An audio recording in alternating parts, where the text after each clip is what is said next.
جب political party کو dissolve میں تو نشان لے کے 40 نشانوں میں منتشر کر دینا، یہ میں وارننگ دیتا ہوں. یہ کل میری بات یاد رکھیے، اور جس جماعت سے چاہیں گے یہ کریں گے، جس سیاسی جماعت سے. یہ آج ہمیں یہ سمجھنا چاہیے، یہ جو آج پی ٹی آئی سے ہو رہا ہے کل کسی بھی جماعت سے ہو سکتا ہے. اور یہ میری التجا اس میں ہے کہ اس میں پارٹی اپنے اس معاملات کو ان کو صحیح کریں. یہ وہ دشمن مرے تو خوشی نہ کریے، سجنا بھی مر جانا. تو یہ ہمیں کوئی اس پہ مطمئن نہیں ہونا چاہیے جس طرح نون لیگ والے ہو رہے ہیں. یہ نون لیگ والے بھی اور میری پارٹی والے بھی اور انصاف والے بھی اس وقت ہم کو سب کو ایک دائرے میں انہوں نے کھڑا کر دیا ہے، پابند کر دیا ہے. اور یہ نظریے بن رہی ہیں جن کو آئندہ ہماری جماعتوں کے خلاف استعمال کیا جائے گا. جی اعتزاز صاحب، جیسے کہ آپ نے بالکل کہا، جو آج ایک پارٹی کے ساتھ ہو رہا ہے وہ دوسری پارٹی کے ساتھ بھی ہوگا. جاوید چودھری صاحب کی طرف چلتے ہیں. جاوید صاحب، آپ سے جاننا چاہیں گے، عام انتخابات سے ٹھیک چند دن پہلے یہ کیسز کے فیصلے آنا پی ٹی آئی پر کس طرح سے، ان کی جماعت پر کس طرح سے اثر انداز کرے گا الیکشن میں؟ ٹھیک ہے، جاوید چودھری صاحب کی جو لائن ہے وہ ڈراپ ہو گئی ہے. عامر الیاس صاحب کی طرف چلتے ہیں. عامر صاحب، آپ سے بھی یہی سوال کرنا چاہوں گی، عام انتخابات سے ٹھیک چند دن پہلے یہ کیسز کے فیصلے آنا اور سزا سنا دینا کس طرح پی ٹی آئی پر، ان کے ووٹرز پر، الیکشن پر اثر انداز کرے گا؟ دیکھیں، اس کے دو ہی پہلو ہوتے ہیں ہمیشہ سے، کہ جیسے چونکہ مماثلت موجود ہے کہ عمران خان کو جب فائدہ پہنچا تھا نواز شریف کو سزا ہوئی تھی. آج عمران خان کو سزا ہو رہی ہے، ان کی پارٹی مشکل میں ہے تو نواز شریف کو فائدہ ہو رہا ہے. تو یہ الیکشن سے پہلے ہوتا ہے. اب ان کے ووٹر کے اوپر ڈیپینڈ کرے گا. نواز شریف نے سزا لندن سے آ کے بالکل جو بھگتی، اریسٹ ہو گئے تھے تو ان کے ووٹر کو ایک نئی محنت ملی تھی کہ ہمارا لیڈر پاکستان سے باہر تھا. اس سے پہلے وہ عدالتوں میں بڑی آرام سے آ کے پیش ہوتا رہا اور ان کے لوگوں نے جوک در جوک جا کے ووٹ ڈالے اور وہ پنجاب میں اکثریت بھی لے آئے تھے.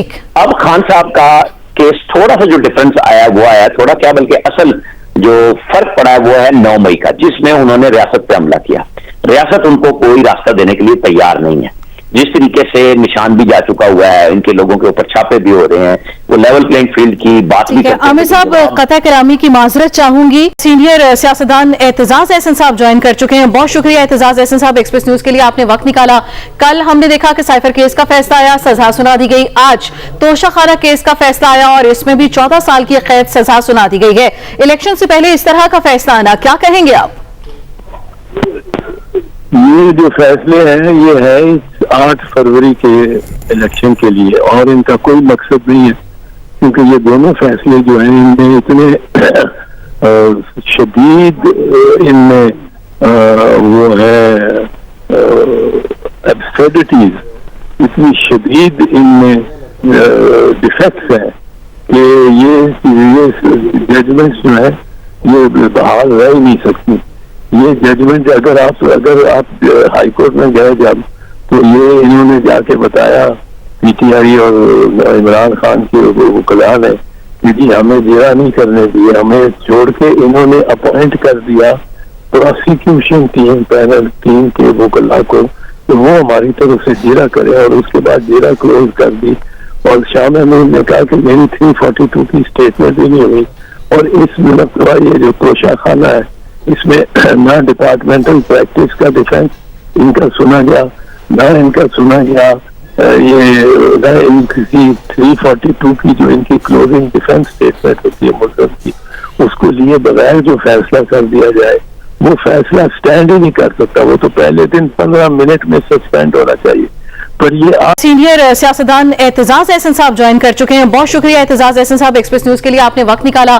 کل ہم نے دیکھا کہ سائفر کیس کا فیصلہ آیا، سزا سنا دی گئی. آج توشہ خانہ کیس کا فیصلہ آیا اور اس میں بھی 14 سال کی قید سزا سنا دی گئی ہے. الیکشن سے پہلے اس طرح کا فیصلہ آنا، کیا کہیں گے آپ؟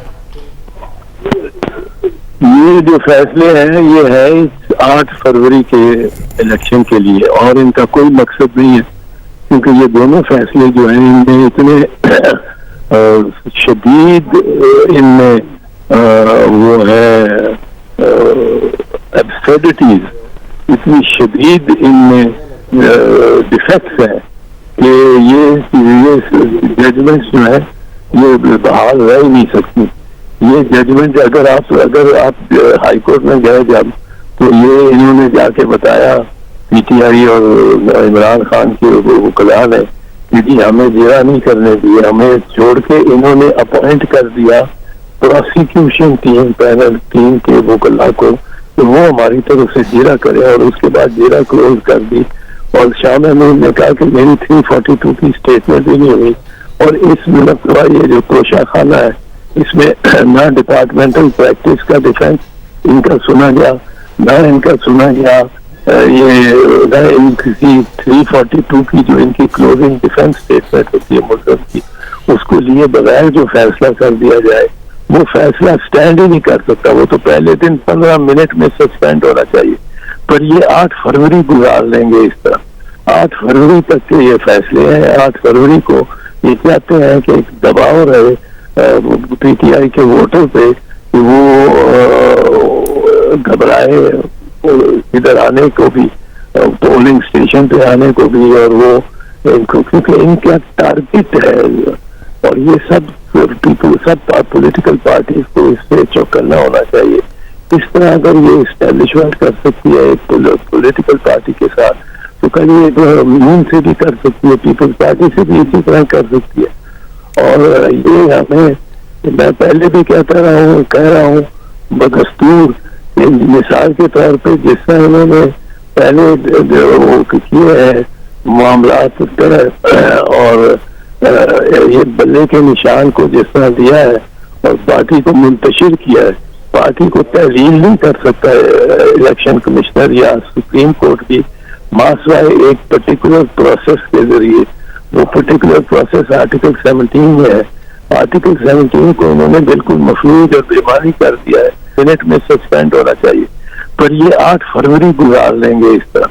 8 فروری تک کے یہ فیصلے ہیں. 8 فروری کو یہ چاہتے ہیں کہ ایک دباؤ رہے پی ٹی آئی کے ووٹر پہ کہ وہ گھبرائے ادھر آنے کو بھی, پولنگ اسٹیشن پہ آنے کو بھی, اور وہ کیونکہ ان کا ٹارگیٹ ہے. اور یہ سب پولیٹیکل پارٹیز کو اس سے چوکنا ہونا چاہیے.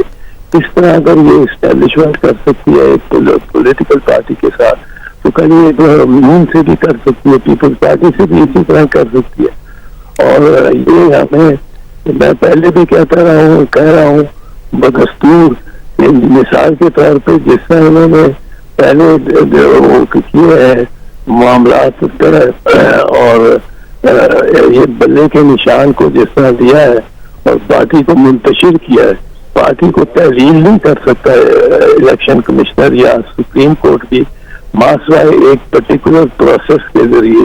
وہ پرٹیکولر پروسیس آرٹیکل 17 میں ہے. آرٹیکل 17 کو انہوں نے بالکل مفلوج اور بےمانی کر دیا ہے.